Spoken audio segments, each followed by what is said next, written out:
ठीक, आज हम लोग पढ़ने वाले हैं मेथड ऑफ चार्जिंग, है ना। तो मेथड ऑफ चार्जिंग यानी कि कैसे कोई बॉडी को हम लोग चार्ज करेंगे, उसका मेथड है। पहला मेथड है उसका frictional electricity method. Frictional electricity method, इसको हम लोग रबिंग बोलते हैं, रबिंग प्रोसेस। दूसरा है कंडक्शन, तीसरा है इंडक्शन, और मॉडर्न फिजिक्स कंसेप्ट के अनुसार चौथा हो जाता है फोटो इलेक्ट्रिक मेथड, और फिफ्थ है थर्मो एमिशन मेथड। बेसिकली हम लोग को यही तीन पढ़ना होता है ना। तो वन बाय वन डिस्कस करेंगे, है ना। हेडिंग लगाइए सबसे पहले फ्रिक्शनल इलेक्ट्रिसिटी मेथड।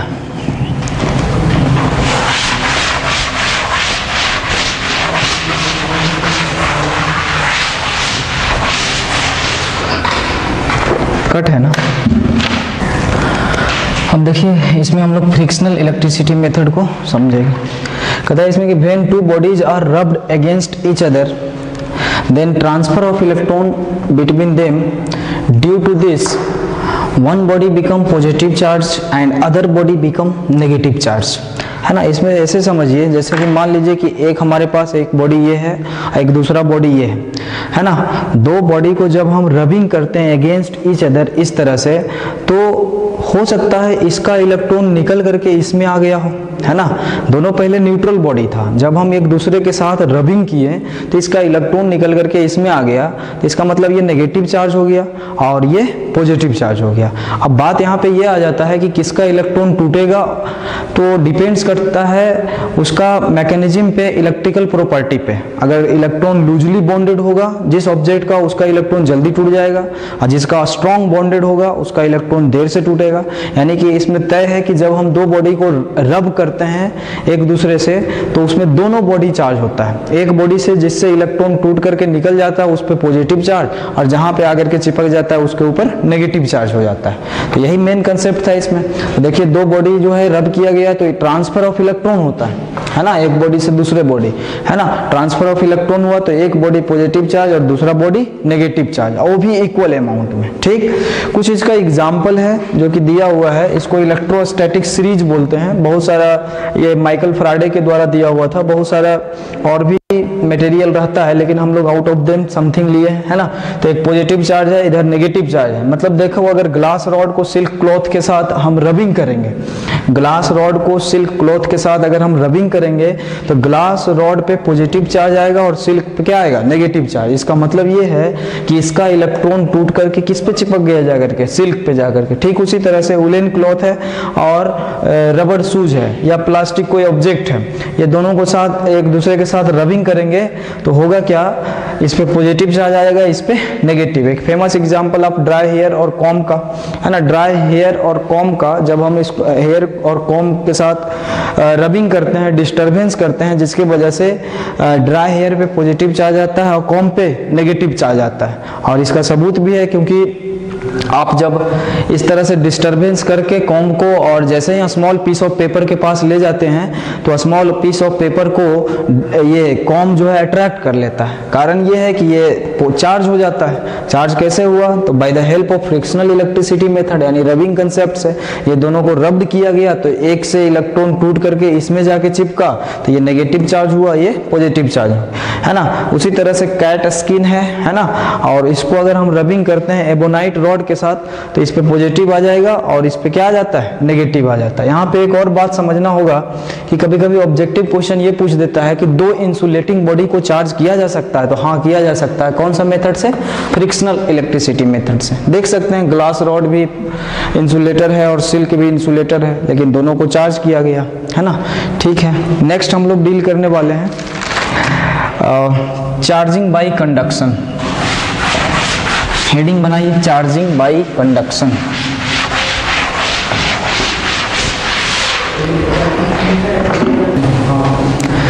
तो अब हम लोग सेकेंड जो मेथड है उसको पढ़ने जा रहे हैं। कंडक्शन में होता क्या है कि when a charged conducting body, मतलब ये पहले से चार्ज्ड, इसको आपको बाहर से लाना है ना, ये पहले से चार्ज्ड है ना। When a charge conducting body is put in contact with uncharged conducting body, uncharge conducting body का मतलब होता है न्यूट्रल बॉडी, यानी न्यूट्रल बॉडी है ना। Then due to potential difference, ये टर्म है आप 10th में पढ़ चुके हैं है ना, ऐसे आगे इसमें भी पढ़ाया जाएगा, क्लास 12th में भी है। Due to potential difference transfer of charge take place from high potential to low potential. After some time potential difference becomes zero. Now flow of charge stops. This phenomena is known as conduction. फिर से समझिए, जैसे मान लीजिए एक example हम लोग लिए हैं कि एक नेगेटिव चार्ज कंडक्टर हमारे पास है ना, नेगेटिव चार्ज कंडक्टर है, इसको हम लोग सोर्स चार्ज भी बोल देते हैं कभी कभी है ना।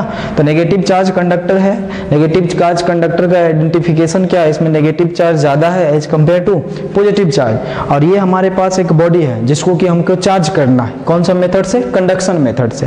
तो इसका नेट चार्ज अभी 0 है, इसका मतलब ये न्यूट्रल बॉडी है। कंडक्शन में फिजिकल कॉन्टैक्ट का होना जरूरी है ना। तो जैसे ही हम इसको फिजिकल कांटेक्ट कराते हैं, जैसे ही फिजिकल कांटेक्ट कराते हैं तो यहाँ पे जहाँ जहाँ पे फिजिकल कांटेक्ट होगा वहाँ पे ट्रांसफर ऑफ चार्ज होगा, मतलब इस बॉडी से इसमें चार्ज चला जाएगा, जो इस बॉडी में एक्सेस चार्ज होगा वो इसके अंदर चला जाएगा है ना। तो देखो इसमें नेगेटिव एक्सेस चार्ज है तो नेगेटिव चार्ज इसमें चला गया, उसके बाद हम इसको क्या करेंगे, सेपरेट कर देंगे। तो ये बॉडी जो है, पहले जो हमारा न्यूट्रल बॉडी था वो बॉडी चार्ज हो गया, और वो कैसा चार्ज हो गया, नेगेटिवली चार्ज हो गया। यहाँ पे एक ऑब्जेक्टिव और बनता है कि अगर हम नेगेटिव चार्ज कंडक्टर लेते हैं तो हमारा न्यूट्रल बॉडी नेगेटिव चार्ज होता है, और अगर हम पॉजिटिव चार्ज कंडक्टर लेंगे तो ठीक उसी तरह से हमारा बॉडी कैसा चार्ज होगा, पॉजिटिवली चार्ज होगा। एक बार फिर से हम लोग समझते हैं कि हम लोग जो पढ़ रहे हैं वो कंडक्शन मेथड पढ़ रहे हैं, कंडक्शन मेथड में फिजिकल कांटेक्ट का होना जरूरी है ना। तो यहाँ पे 2 मेटालिक बॉडी लिया गया, एक एक नेगेटिव चार्ज कंडक्टर है और दूसरा न्यूट्रल बॉडी है। न्यूट्रल बॉडी का आइडेंटिफिकेशन ये है कि नंबर ऑफ पॉजिटिव चार्ज और नेगेटिव चार्ज इक्वल अमाउंट में है, नेट चार्ज इसके ऊपर 0 है। जब हमें चार्ज करना है कंडक्शन मेथड में तो एक फिजिकल कांटेक्ट करवाएंगे, जिस पॉइंट पे इसका फिजिकल कांटेक्ट होगा उस पॉइंट से इस, यानी कि जो ऑलरेडी पहले चार्ज बॉडी है उससे चार्ज का ट्रांसफर होगा न्यूट्रल बॉडी में, और ट्रांसफर होने के बाद आफ्टर सम टाइम जब दोनों का पोटेंशियल डिफरेंस बराबर हो जाएगा तो ये स्टॉप रुक जाएगा, उसमें हम हटा लेंगे। तो ये बॉडी जो है अब चार्ज हो गया, जो हमारा न्यूट्रल बॉडी था वो चार्ज हो गया। कैसा चार्ज हो गया, तो नेगेटिव चार्ज बॉडी होगी। अब आपके मन में यहाँ पे एक सवाल आ रहा होगा कि जब हम इसके साथ फिजिकल कॉन्टैक्ट करवाएं तो इसका इलेक्ट्रॉन ही इधर क्यों जाने लगा, यानी इसका ही नेगेटिव चार्ज इधर क्यों फ्लो होने लगा, इसका भी तो इधर फ्लो होना चाहिए। तो देखिए इसमें एक्सेस अमाउंट में नेगेटिव चार्ज है, जो कि इसमें बहुत ज्यादा रिपल्सन हो रहा है। ये खुद चाह रहा है कि हमको अगर जगह मिले तो हम इस बॉडी से बाहर निकल जाए, दूसरे बॉडी में चला जाए, है ना, जिसके वजह से इसका नेगेटिव चार्ज इस बॉडी के अंदर ट्रांसफर होता है। ठीक है, नोट कर लीजिए इसको, है ना, वीडियो पॉज करके। नेक्स्ट हम लोग इसका इंपॉर्टेंट पॉइंट कुछ है उसको देखेंगे। अब देखिए इंपॉर्टेंट पॉइंट ऑफ कंडक्शन है, कंडक्शन मेथड में कुछ कुछ इंपॉर्टेंट पॉइंट है उसको ध्यान दीजिएगा। पहले भी बता चुके हैं कि जो दोनों बॉडी कंडक्शन में भाग ले रहा है, यानी एक न्यूट्रल एक चार्ज्ड बॉडी, वो दोनों कैसा होना चाहिए, मेटालिक होना चाहिए। मेटालिक रहेगा तभी तो चार्ज का ट्रांसफर होगा फिजिकल कांटेक्ट होने के बाद, है ना। उसके बाद दूसरा पॉइंट है, ये पॉइंट तो क्लियर हो गया। दूसरा पॉइंट ये है कि after completion of conduction, after completion of conduction both bodies are at same potential. जब कंडक्शन प्रोसेस फिनिश हो जाएगा, कंप्लीट हो जाएगा, तो दोनों का पोटेंशियल बराबर हो जाएगा, तो चार्ज का फ्लो भी बराबर हो जाएगा, है ना। यानी कि चार्ज का फ्लो बंद हो जाएगा, बराबर नहीं होगा, चार्ज का फ्लो क्या हो जाएगा, बंद हो जाएगा। फिर से एक बार समझिए, एक बॉडी ये है, एक बॉडी ये है। जब हम फिजिकली टच में लगाएं तो जब ये तब तक चार्ज का ट्रांसफर करते रहेगा जब तक कि दोनों बॉडी का पोटेंशियल सेम ना हो जाए, वही चीज लिखा हुआ है। उसके बाद क्या कहता है, after completion of conduction nature of charge on both bodies will be same. इसके पहले का एग्जाम्पल भी हम लोग देखें कि अगर नेगेटिव चार्ज कंडक्टर लिए थे तो हमारा बॉडी भी नेगेटिव चार्ज हुआ था, यानी कि दोनों का तो नेचर सेम होगा। चलिए ये भी क्लियर है। उसके बाद देखिए amount of charge on both bodies में और मे नॉट बी सेम। इसका मतलब क्या है कि अगर दोनों बॉडी को, एक बॉडी जो चार्ज बॉडी है, एक न्यूट्रल बॉडी है, इसको हम लोग फिजिकली कांटेक्ट करवाएं यानी कंडक्शन प्रोसेस में लाएं, तो आफ्टर कंडक्शन ये जरूरी नहीं है कि ये दोनों बॉडी पे सेम चार्ज है यानी इक्वल अमाउंट में चार्ज होगा कि अनइक्वल अमाउंट में चार्ज होगा। फिर से एक बात समझिए कि दो बॉडी है, ये दोनों बॉडी को हम लोग फिजिकल कांटेक्ट में ला दिए यानी कि कंडक्शन प्रोसेस हुआ, अब दोनों का पोटेंशियल सेम हो गया तो कंडक्शन प्रोसेस कंप्लीट हो गया। अब ये दोनों बॉडी को जैसे ही अलग करते हैं तो दोनों पे नेचर ऑफ चार्ज सेम होगा, but amount of charge same भी हो सकता है और अलग अलग भी हो सकता है। यही ये चीज कह रहा है, मे और मे नोट भी सेम, यानी कि हो भी सकता है और नहीं भी हो सकता है। अब कब होगा कब नहीं होगा ये लोग डील करेंगे। तो देखिए सबसे पहले if shape size and material of both conductor, यानी कि एक जो चार्ज कंडक्टर और एक न्यूट्रल कंडक्टर, दोनों का शेप साइज और मटेरियल अगर सेम होगा तो जैसे ध्यान दीजिए ये तो चार्ज कंडक्टर है, ये क्या चीज है, चार्ज कंडक्टर, और कितना चार्ज है इस पे, Q चार्ज है मान लिया गया, और ये 0 लिखा हुआ है यानी कि ये क्या चीज है, न्यूट्रल, ये न्यूट्रल है। अब ये दोनों को कंडक्ट करवाया गया यानी कंडक्शन प्रोसेस में लाया गया तो फिजिकल कांटेक्ट हुआ होगा, और चूंकि इसका शेप साइज मटेरियल सेम है तो आफ्टर कंप्लीनेशन ऑफ कंडक्शन दोनों बॉडी पे सेम चार्ज यानी सेम नेचर का चार्ज और इक्वल अमाउंट में चार्ज होगा, यानी इस पे भी Q/2 हो जाएगा और इस पे भी Q/2 हो जाएगा। यहाँ तक क्लियर। एक ऑब्जेक्टिव और पूछता है कि अगर हम दो बॉडी को कंडक्शन करवाएं और उसके बाद सेपरेट करने के बाद फिर वो दोनों बॉडी को पास में लाएंगे तो अट्रैक्ट करेगा तो कि रिपेल करेगा, तो आपको पता है कि ये बॉडी पे भी नेगेटिव चार्ज है और जो चार्ज हुआ है वो बॉडी पे भी नेगेटिव चार्ज है, तो दोनों नेगेटिव चार्ज एक दूसरे को क्या करता है, रिपेल करता है, यानी दोनों पे एक जैसा चार्ज आ जाता है और like charge repel each other. इसको पॉज करके नोट कर लीजिए। नेक्स्ट हम लोग बढ़ते हैं। अब देखिए यहाँ पे नोट में है एक कि final charge distribution depends upon radius of metallic sphere, वो भी डायरेक्टली। इसको कैसे समझ में आएगा, एग्जाम्पल से हम लोग समझते हैं, और यहाँ पे एक फॉर्मूला भी हम लोग निकालेंगे दो, है ना, जो कि आपके न्यूमेरिकल में काम करेगा। पहले देखिए यहाँ पे है क्या चीज़। पहले एक हम लोग केस ले चुके थे कि दो मेटालिक बॉडी था, एक चार्ज था एक न्यूट्रल था, दोनों का शेप, दोनों का साइज, दोनों का मटेरियल सेम था, और जब उसको फिजिकली कांटेक्ट करवाया गया यानी कंडक्शन में लाया गया तो एक पे Q चार्ज था एक पे 0 यानी नेट चार्ज उसका 0 था, तो आफ्टर कंडक्शन इस पे चार्ज बच गया Q/2 और इस पे भी चार्ज कितना बचा, Q/2। लेकिन ऐसा तो हर बार होगा नहीं, हो सकता है दोनों का शेप साइज अलग अलग हो, है ना, हो इट में भी। तो देखिए वही चीज हम बता रहे हैं कि रेडियस पे डिपेंड करेगा, है ना, कि किस बॉडी पे कितना चार्ज होगा वो रेडियस पे डिपेंड करेगा। वही स्पेशल केस लिए हैं कि if we have two conducting a sphere of radius r1 and r2 then after conduction charge on them will be distributed in the ratio of their radius, है ना। क्या कह रहा है कि मान लीजिए एक बॉडी पे, देखो यहाँ पे बनाए हैं, एक बॉडी पे जिसका कि रेडियस r1 है, Q1 चार्ज है, दूसरा बॉडी जिसका कि रेडियस r2 है, उस पे चार्ज कितना है, Q2 है। फिर से समझिए, एक स्फीयर जिसका रेडियस r1, दूसरा स्फीयर उसका रेडियस r2, इस पे चार्ज पहले से Q1 है, इस पे चार्ज जो है कितना है, Q2 है ना, और दोनों अभी जो है डिसकनेक्टेड है ना।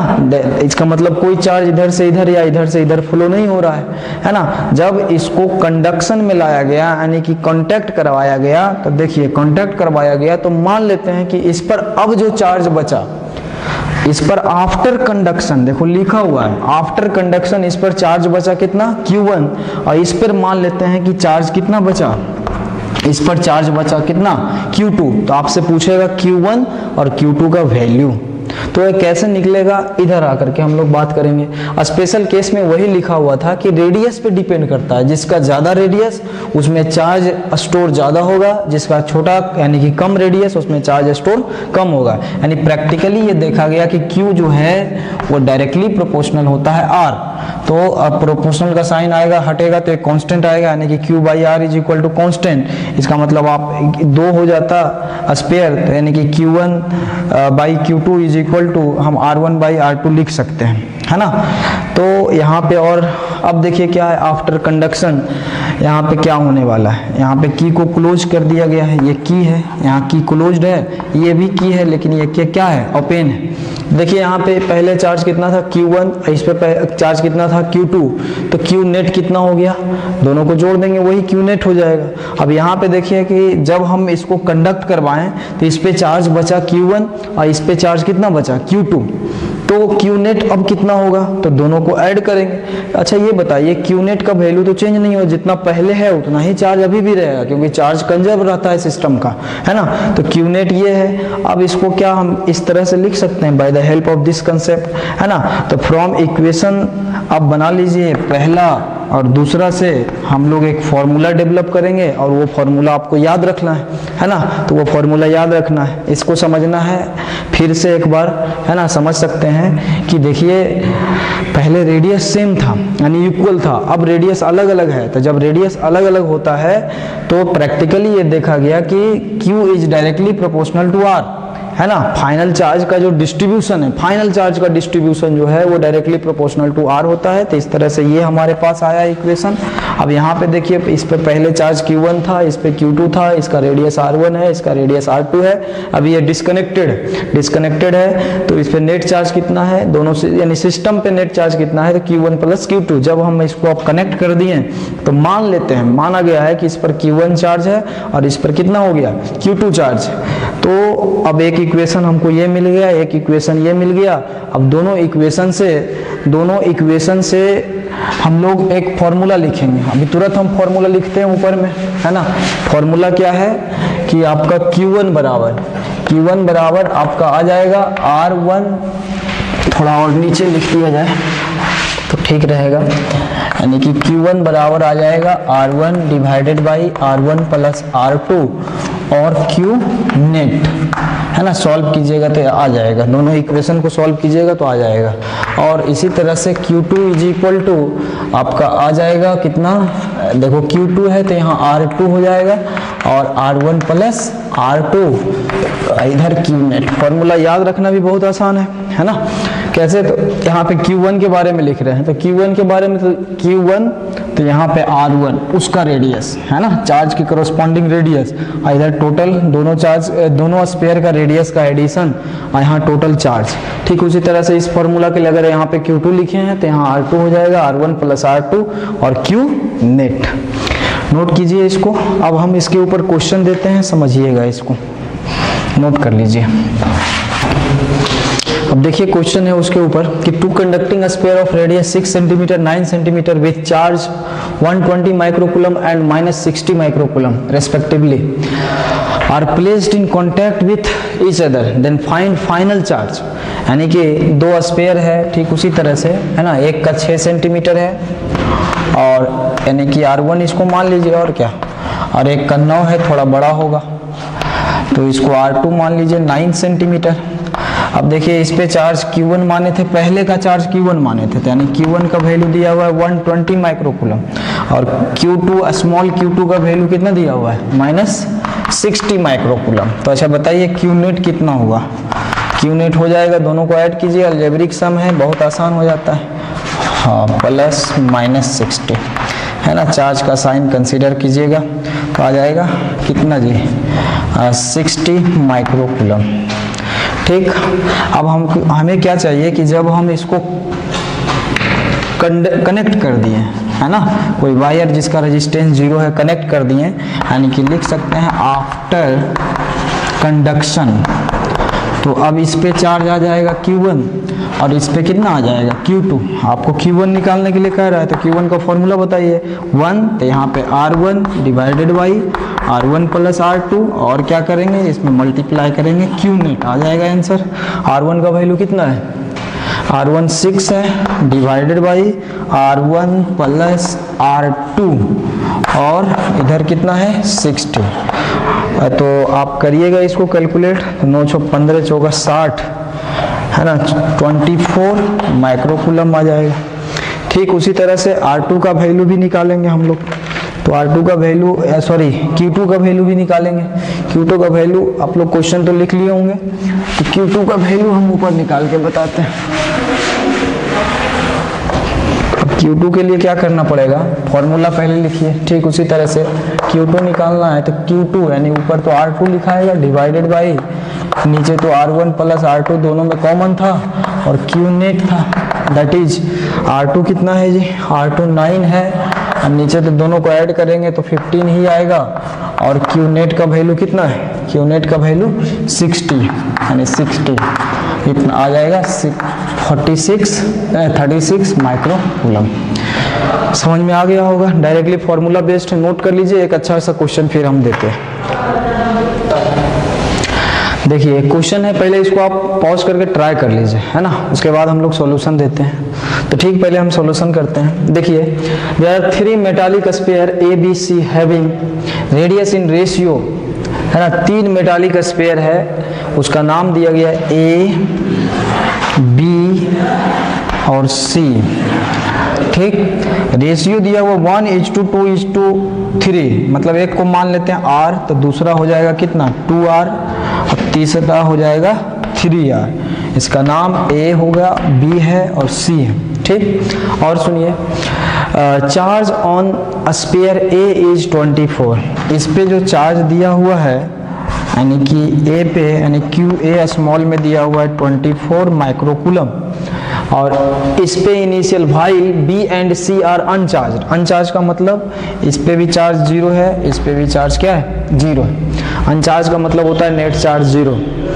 अब कहता है कि then find final charge on each sphere after completion of following process. क्या प्रोसेस है, पहले नंबर फर्स्ट नंबर का हम लोग प्रोसेस करेंगे। पहला क्वेश्चन का कह रहा है A is put contact with B then removed.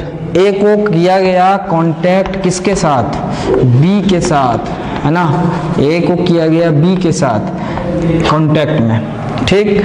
इसका रेडियस r है और इसका रेडियस कितना है 2r है। तो बताइए ए पे कितना आ जाएगा, तो QA निकालना है ना, फॉर्मूला आपको पता है, यानी कि QA निकालना है तो R A स्फीयर का रेडियस हो जाएगा R डिवाइडेड बाई, अब दोनों रेडियस का एडिशन करेंगे तो 3R आ जाएगा। और नेट चार्ज कितना है, तो A और B पे तो पहले 0 था और A पे कितना है 24, तो नेट चार्ज कितना हो जाएगा 24 प्लस 0 दैट इज 24, है ना, मल्टीप्लाई कर देंगे तो इसका आंसर आ जाएगा, R से R कट जाएगा, 3 से आ जाएगा कितना 8 माइक्रोकूलम, ठीक।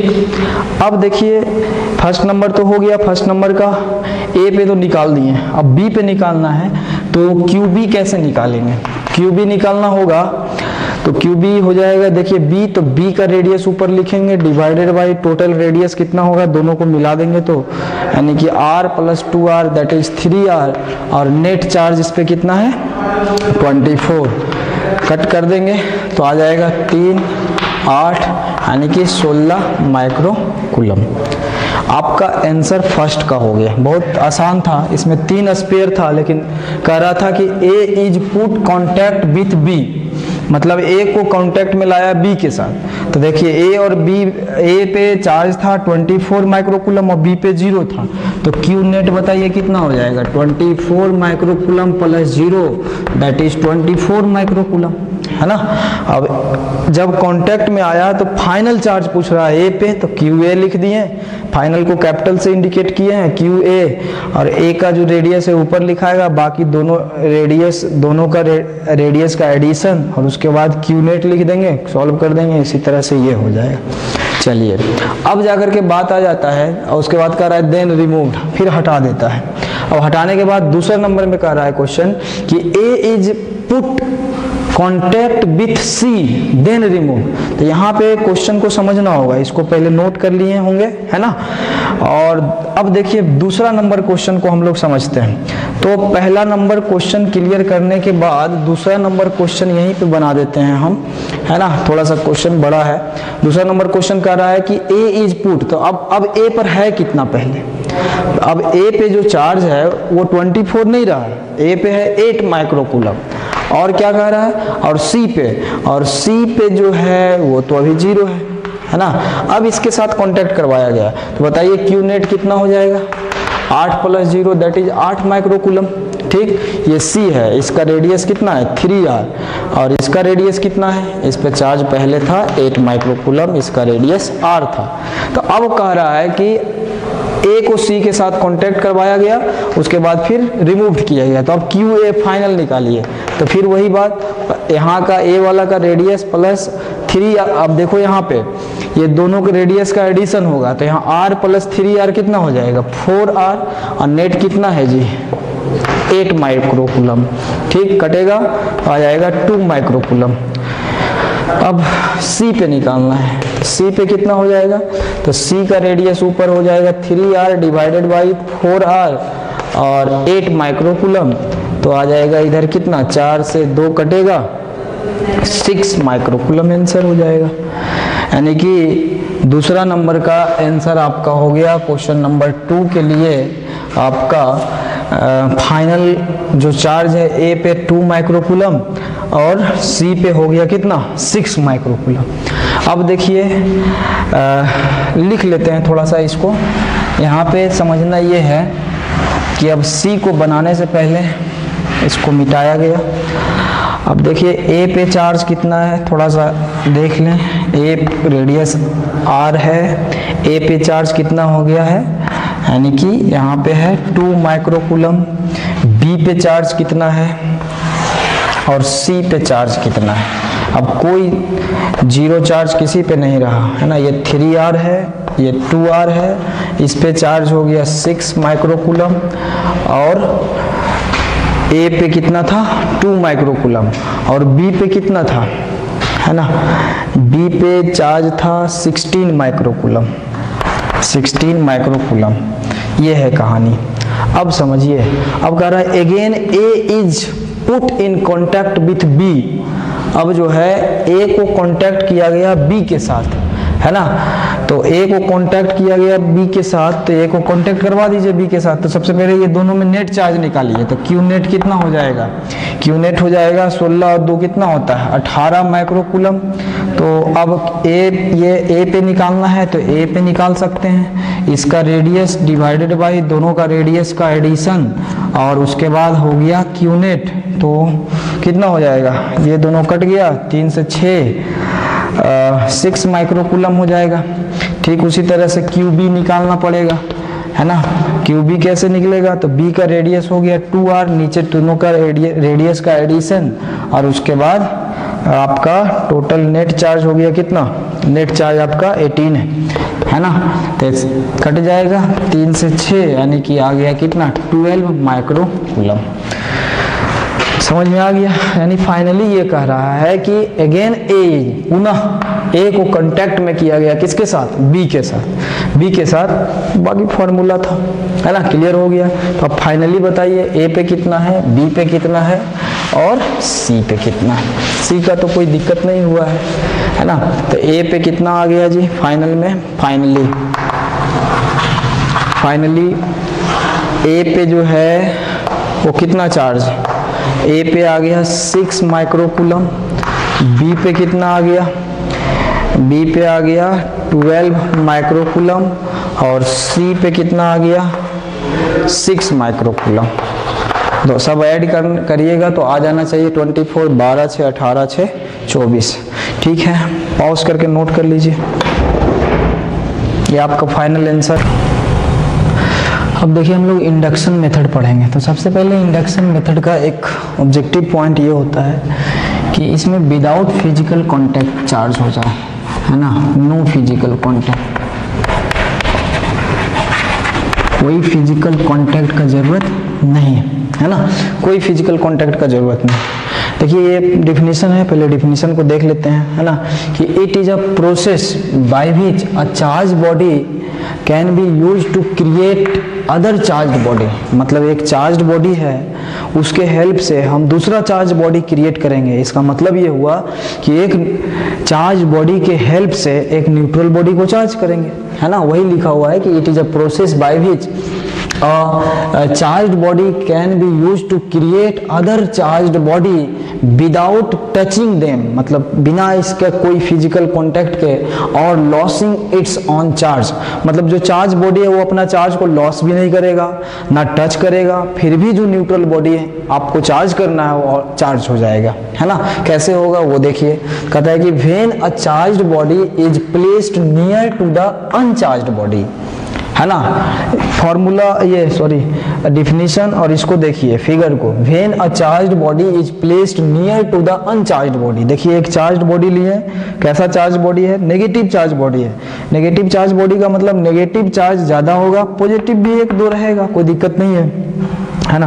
तो ये नेगेटिव चार्ज कंडक्टर है या नेगेटिव चार्ज बॉडी है, इसको प्लेस किया गया न्यूट्रल बॉडी के पास। न्यूट्रल बॉडी मतलब इसमें नेट चार्ज इसका क्या होना चाहिए, जीरो, यानी जितना प्लस चार्ज उतना ही माइनस चार्ज। आफ्टर यानी कि देख लो फिर से, when a charged body is placed near to uncharged body, then after redistribution of charge, है ना। अब देखो, after redistribution of charge and earthing process uncharged body become charged. हाँ, अब देखिए इसमें क्या होता है, जब आप इसको इस तरह से रखते हैं, यानी कि नज़दीक लेकर के चले आए, आपको आगे जो पढ़ना है इलेक्ट्रिक फील्ड पढ़ना है ना, और मैग्नेटिक फील्ड। तो जैसे ही एक नेगेटिव चार्ज कंडक्टर को यहाँ पे रखते हैं, तो नेगेटिव चार्ज कंडक्टर यानी कि इसके सरफेस पे चार्ज रहता है तो वो फील्ड तैयार कर लेगा। ये तो न्यूट्रल बॉडी है ना, तो ये फील्ड किसका हो गया, नेगेटिव चार्ज बॉडी का फील्ड हो गया। तो ये करता क्या है, जैसे ही नज़दीक लाएंगे लेकिन कांटेक्ट में नहीं लाएंगे, जैसे ही हम न्यूट्रल बॉडी को लेकर के आते हैं इसके नज़दीक, तो ये इसके ऊपर फोर्स लगाने लगता है। तो फोर्स लगाने लगेगा तो इसमें जो चार्ज है उस पर वो फोर्स लगा रहा है, तो नेगेटिव है तो प्लस वाले को अट्रैक्ट करेगा और नेगेटिव वाले को रिपेल करेगा। तो देखिए स्थिति यहाँ पे है, इसी को बोलते हैं रीडिस्ट्रीब्यूशन। क्या हुआ कि जो नेगेटिव वाला है तो पॉजिटिव को अट्रैक्ट किया, तो इसी बॉडी में जिसमें कि नेट चार्ज क्या था, जीरो था, है ना, इसी बॉडी के अंदर पॉजिटिव वाला जो है वो एक साइड हो जाएगा और नेगेटिव वाला जो है वो दूर चला जाएगा। क्यों? क्योंकि नेगेटिव को रिपेल करता है ना, तो ये दूर चला गया, उसको बोलते हैं रीडिस्ट्रीब्यूशन या पोलराइजेशन, है ना। अब क्या किए हम लोग कि इसके बाद यहाँ से एक अर्थिंग प्रोवाइड कर दिए। अर्थिंग प्रोवाइड करते हैं मतलब जाने का रास्ता एक दे देते हैं। तो नेगेटिव चार्ज तो एकदम साइड में आ चुका था और जैसे ही रास्ता मिलता है तो ये सारे नेगेटिव चार्ज इधर की ओर यानी अर्थिंग की ओर फ्लो करने लगता है। क्यों?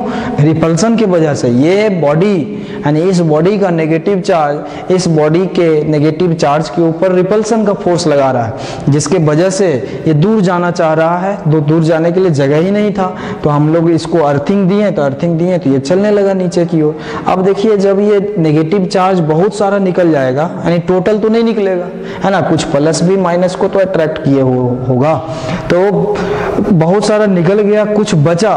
तो अब सोच लीजिए कि अभी तक ये न्यूट्रल बॉडी था, उतना नेगेटिव चार्ज, अब अर्थिंग देने से नेगेटिव चार्ज अर्थिंग हो गया तो ऑटोमेटिकली पॉजिटिव चार्ज ज्यादा होगा, है ना। अब देखिए एक पहले इसको नोट कर लीजिए और उसके बाद एक और अभी दो डायग्राम हम लोग इसके ऊपर बनाएंगे। नोट कर लिए, है ना, पॉज करके नोट कीजिए। अब देखिए इसको,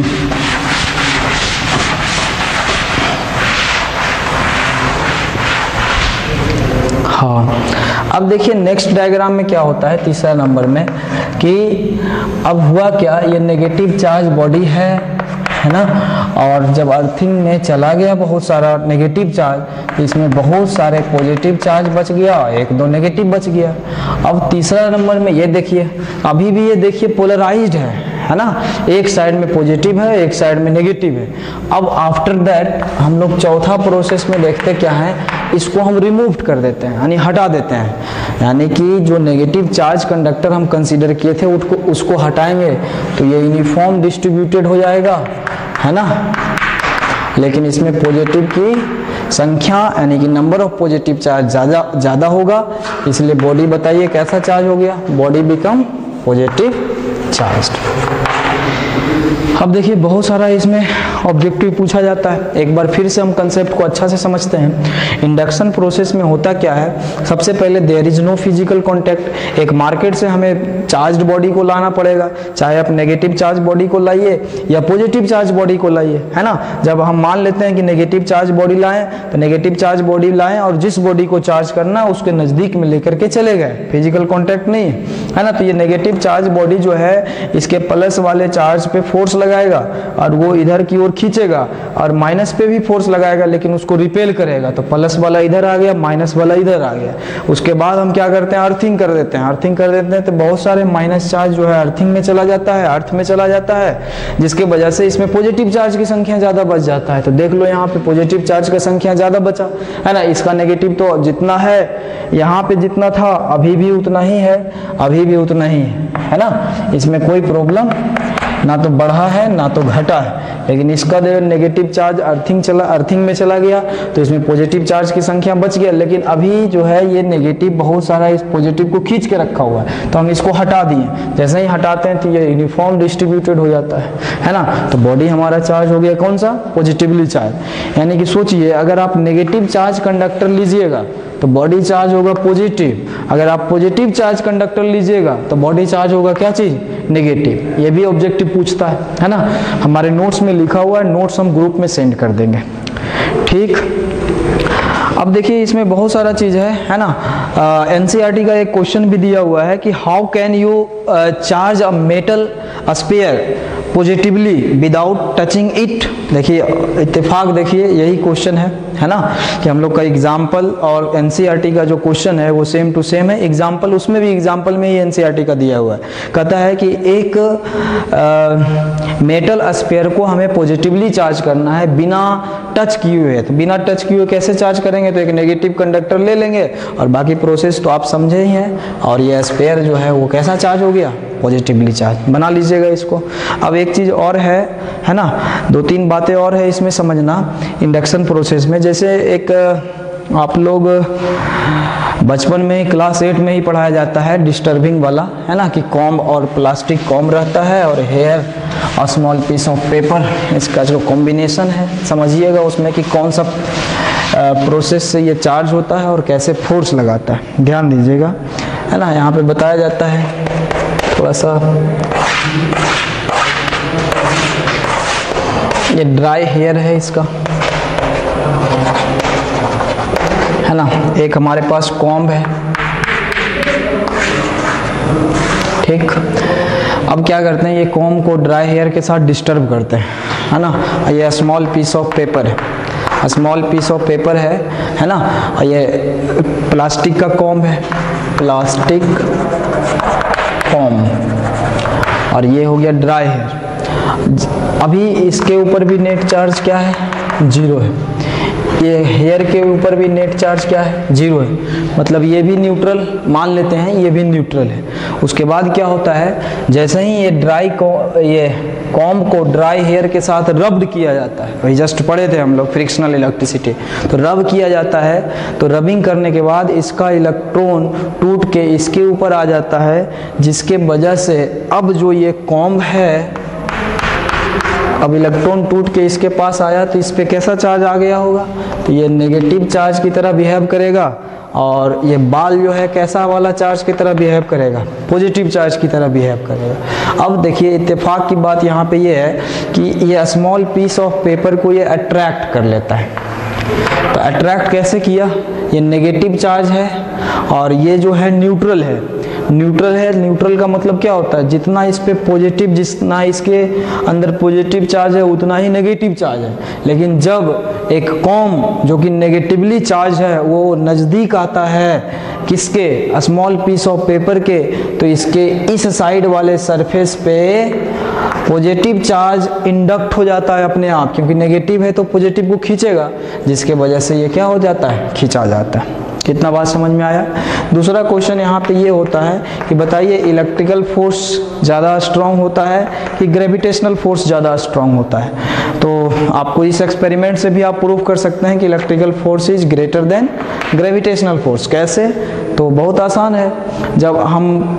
जब ये डिस्टर्बेंस नहीं हुआ था, यानी कि कॉम्ब था और स्मॉल पीस ऑफ पेपर था, है ना, तो कॉम्ब में भी मास है और स्मॉल पीस ऑफ पेपर में भी मास है, यानी कि दोनों मैसिव ऑब्जेक्ट है, दोनों एक दूसरे पे ग्रेविटेशनल फोर्स लगाएगा, है ना, वो तो ग्रेविटेशनल फोर्स लगाएगा और लगा रहा है, तो विदाउट डिस्टर्बेंस ये अट्रैक्ट नहीं करता है ना। अगर कॉम्ब हमारे पास है और स्मॉल पीस ऑफ पेपर के पास हम नज़दीक में लेके जाएंगे कॉम्ब को, तो अट्रैक्ट नहीं करेगा, है ना। बट जैसे ही इसको रब्ड किए, रब्ड करने के बाद इसके ऊपर नेगेटिव चार्ज आया, तो यही comb small piece of paper को अट्रैक्ट कर लेता है। तो इसमें पहले ग्रेविटेशनल फोर्स लग रहा था, लेकिन अब कौन सा फोर्स लगने लगा? Electrical force. तो इलेक्ट्रिकल फोर्स के वजह से ही अट्रैक्ट किया। बात समझ में आया? फिर से समझिए, अगर ज़्यादा रोटेशन हो रहा है। हाँ, तो फिर से एक बार समझिए, है ना, ये थोड़ा अच्छा टॉपिक है, प्रैक्टिकल रिलेटेड है ना। देखिए हम बात ये कर रहे हैं कि इसके पास ड्राई हेयर है ना, ये कॉम्ब है, कॉम्ब प्लास्टिक कॉम्ब कह सकते हैं इसको, कॉम्ब, ठीक। यहाँ पे पहला क्वेश्चन ये होता है कि कौन सा फोर्स ज़्यादा स्ट्रॉन्ग है, इलेक्ट्रिकल फोर्स या ग्रेविटेशनल फोर्स। तो पता चलता है कि इलेक्ट्रिकल फोर्स ज़्यादा स्ट्रॉन्ग है। कारण क्या है? इसको समझिए, एकदम अस्थिर से समझिए कि अभी कोई डिस्टर्बेंस नहीं है ना। हम कॉम्ब को हेयर के साथ नहीं रबिंग किए, तो ये भी न्यूट्रल है, यानी नेट चार्ज इस पे जीरो, और स्मॉल पीस ऑफ पेपर पे तो नेट चार्ज जीरो है ही, यानी कि कह देते हैं इस पे नेट चार्ज क्या है? जीरो। जब इसको हम यहाँ पे नज़दीक लाएं, देखिए नेट चार्ज इसका भी जीरो, इसका भी जीरो, ये कंफर्म मान लीजिए कि दोनों के बीच इलेक्ट्रिकल फोर्स नहीं लग रहा है। जब इस कॉम्ब को यहाँ पे लाया गया, नज़दीक में लाया गया, तो स्मॉल पीस ऑफ पेपर को अट्रैक्ट नहीं करता है। अब नहीं करता है, लेकिन यहाँ पे ग्रेविटेशनल फोर्स लग रहा है, क्योंकि इसमें भी कुछ ना कुछ मास है और इसमें भी कुछ ना कुछ मास है, और दो ऑब्जेक्ट के बीच मास होता है तो पक्का ग्रेविटेशनल फोर्स लग रहा है। ग्रेविटेशनल फोर्स लग रहा है लेकिन अट्रैक्ट नहीं कर पाया, तो इसका मतलब बहुत नेग्लिजिबल अमाउंट में वो फोर्स लग रहा है। दूसरा जो स्टेप 2 है कि हम इसी कॉम्ब को रब करते हैं, किसके साथ? ड्राई हेयर के साथ। जब हम रब करते हैं तो इसके ऊपर आ जाता है कौन सा चार्ज? यानी कि जो कॉम्ब है, अब जो कॉम्ब है इसके ऊपर आ गया नेगेटिव चार्ज, तो पक्का इसके ऊपर कैसा आ जाएगा? पॉजिटिव चार्ज, क्योंकि इसका इलेक्ट्रॉन टूट के इसमें चिपक गया है। अब ये क्या करता है कि स्मॉल पीस ऑफ पेपर को अट्रैक्ट करने लगता है। इसका मतलब electrical force is more powerful than gravitational force. यहाँ तक क्लियर हो गया? अब देखिए एक क्वेश्चन और है कि क्वेश्चन ये था कि how can you charge a metal sphere positively. ये तो बता चुके हम क्वेश्चन, है ना। एक स्पेशल नोट था, उसको बता रहे थे।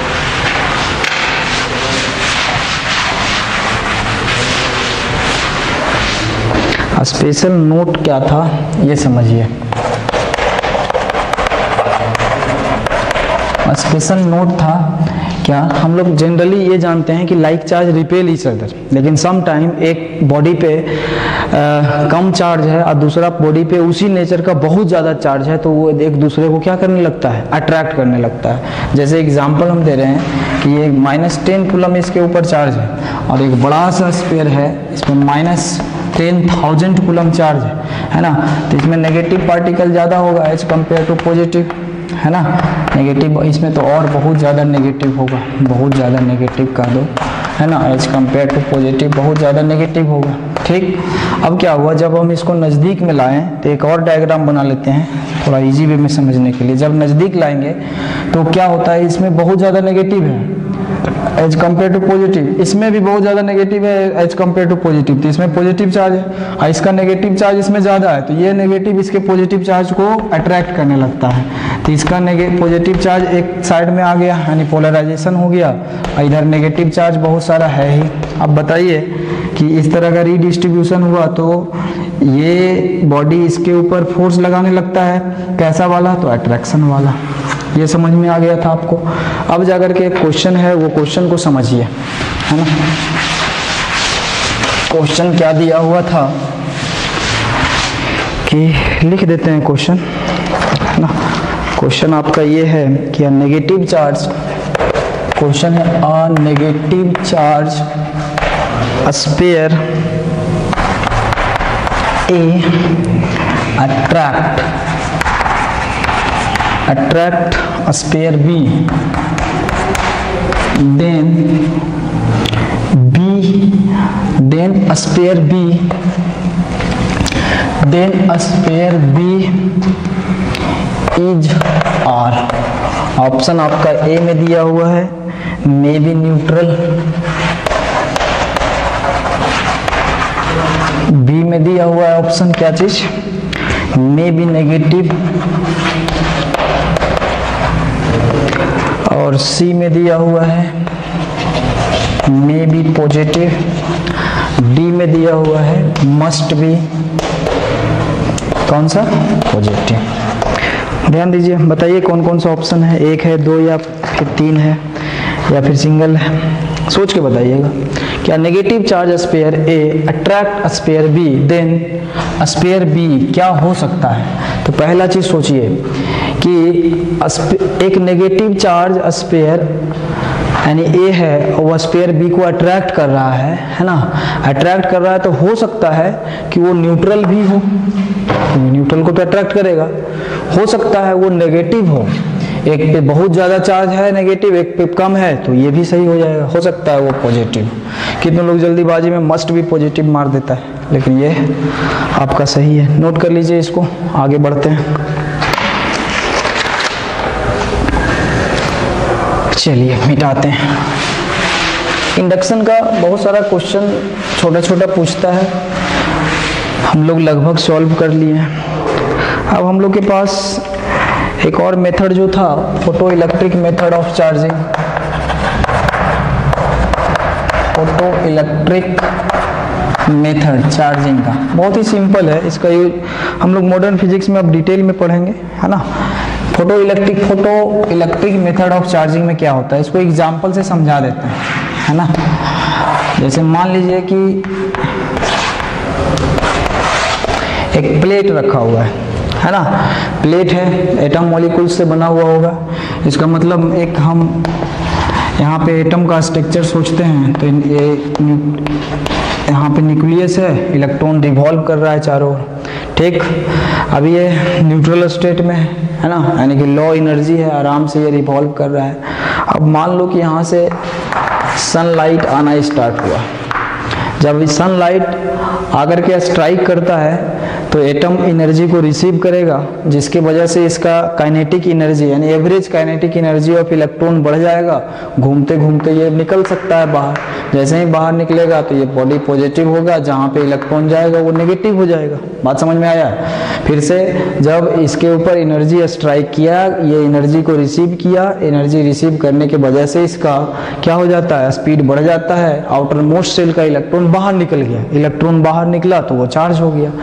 तो इस मेथड को हम लोग बोलते हैं फोटो इलेक्ट्रिक मेथड। फोटो का मतलब होता है वही सनलाइट, फोटोन, और इलेक्ट्रिक मतलब चार्ज, ठीक।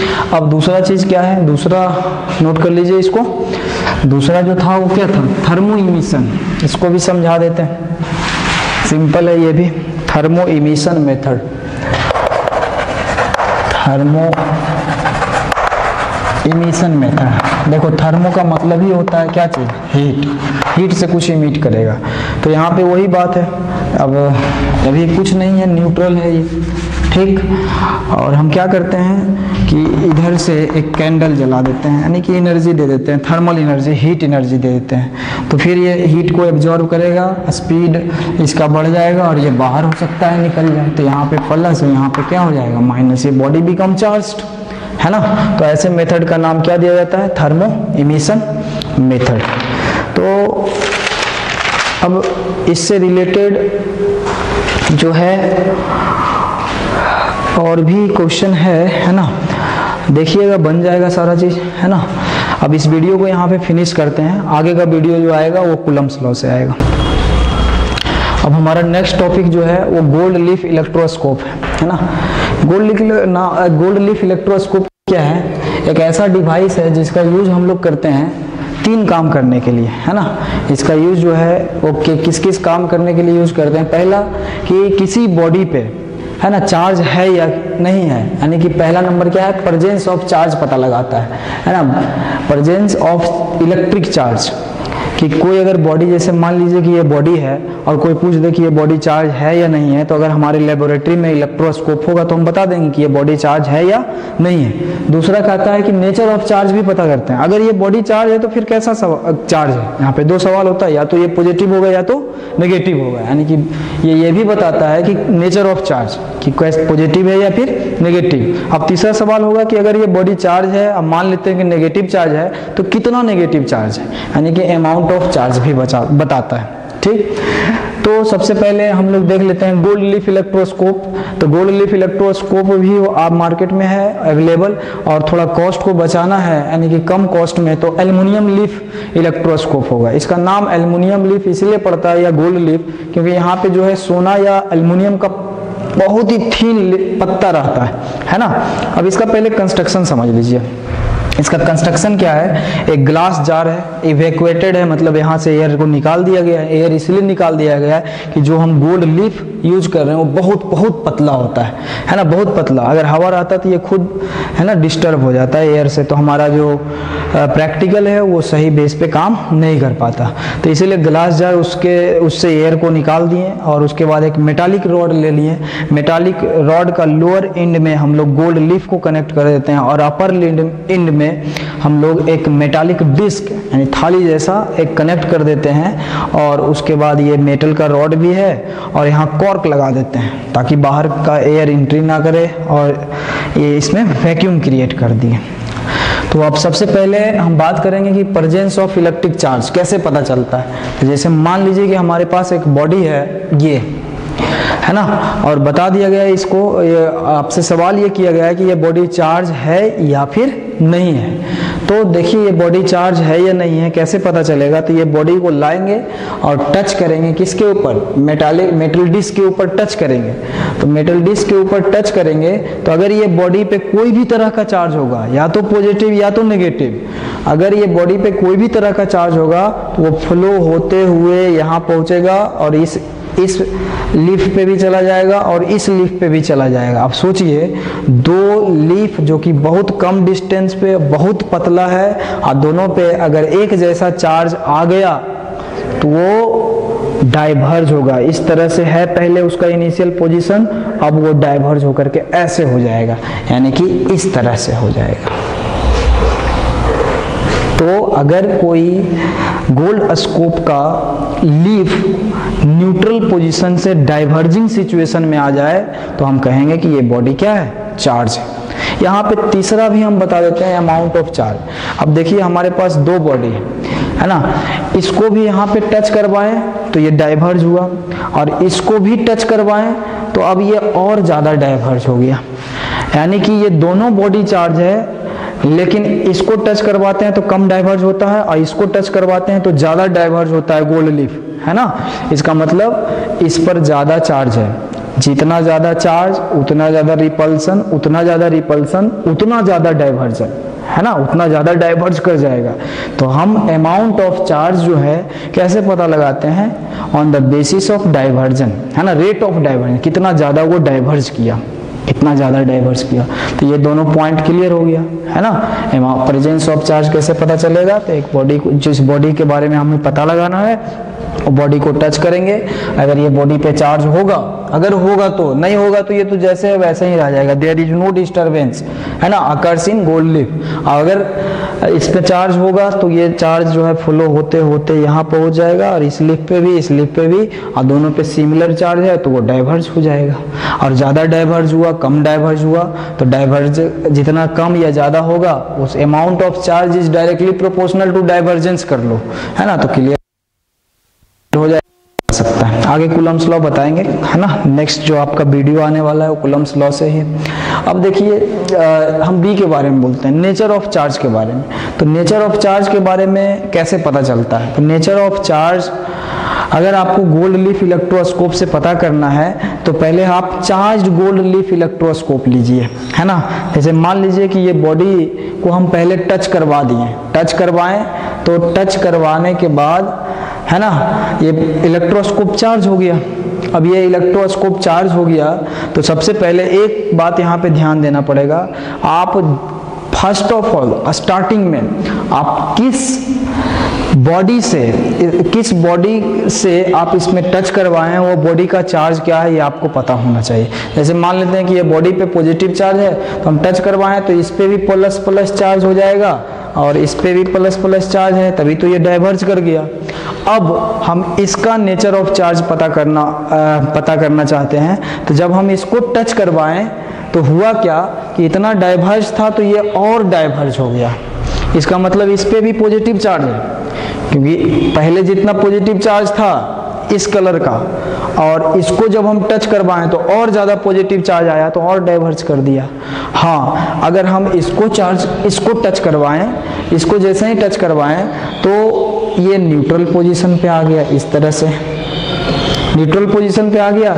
इसका मतलब क्या हुआ कि पॉजिटिव चार्ज था तो डाइवर्ज हुआ, तो इस पे कोई ऐसा कौन सा चार्ज है कि वो डाइवर्जिंग कंडीशन को न्यूट्रल में बदल दिया, तो पक्का इस पे नेगेटिव चार्ज होगा। तो इस तरह से हम नेचर ऑफ चार्ज को पता करते हैं, है ना। तो यही था और एनसीईआरटी में भी दिया हुआ, अदर बुक में भी, इसको बढ़िया से पढ़िएगा। थ्योरेटिकल पार्ट है तो अच्छा से समझ में आ जाएगा। ठीक है, नेक्स्ट ऑफ कर दीजिए।